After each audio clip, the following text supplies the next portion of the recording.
উপজেলা পরিষদের আসন্ন নির্বাচন সরকারের পাতানো ফাঁদ বলে অভিহিত করেছেন বিএনপির স্থায়ী কমিটির সদস্য মির্জা আব্বাস। শনিবার দুপুরে জাতীয় প্রেসক্লাবের সামনে এক মানববন্ধনে এ মন্তব্য করেন মির্জা আব্বাস। ঢাকা মহানগর দক্ষিণ যুগ্ম আহ্বায়ক হাবিবুর রশিদ হাবিবের মুক্তির দাবিতে হাবিবুর রশিদ হাবিব মুক্তি পরিষদ এই মানববন্ধনের আয়োজন করে। এ সময় মির্জা আব্বাস আরও বলেন, আরেকটা ফাঁদ, সর্বশেষ ফাঁদ পেতেছে সরকার। তারা বলছে উপজেলা নির্বাচন, এর আগে জাতীয় নির্বাচনেও ফাল পেতেছিল।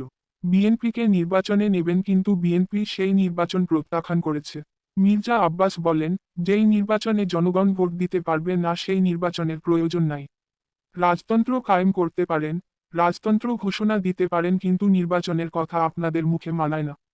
মির্জা আব্বাস বলেন, এই দেশে এই স্বৈরশাহীর পত্রিকায় দেখলাম সরকার উৎখাত করবে। আরে ভাই, আমি তো সরকারই দেখি না। এটা তো নির্বাচিত সরকার নয়। সুতরাং এই সরকারকে উৎখাত করার দায়িত্ব বিএনপি বহন করে না।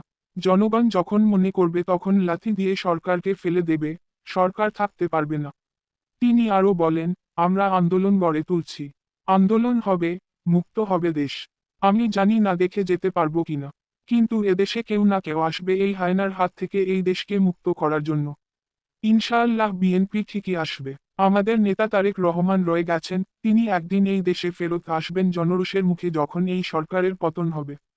সংগঠনের আহ্বায়ক এ জহির উদ্দিন তুহিনের সভাপতিত্বে ও সাধারণ সম্পাদক জয়দেব জয়ের সঞ্চালনায় সমাবেশে বিএনপির জ্যেষ্ঠ যুগ্ম মহাসচিব রুহুল কবির রিজভী, মহানগর দক্ষিণ বিএনপির সদস্য সচিব রফিকুল আলম মজনু, স্বেচ্ছাসেবক দলের সভাপতি এস এম জিলানী, যুব দলের সাধারণ সম্পাদক মোনায়েম মুন্নাসহ মহানগর দক্ষিণ বিএনপির সহ অঙ্গ সংগঠনের নেতারা বক্তব্য দেন।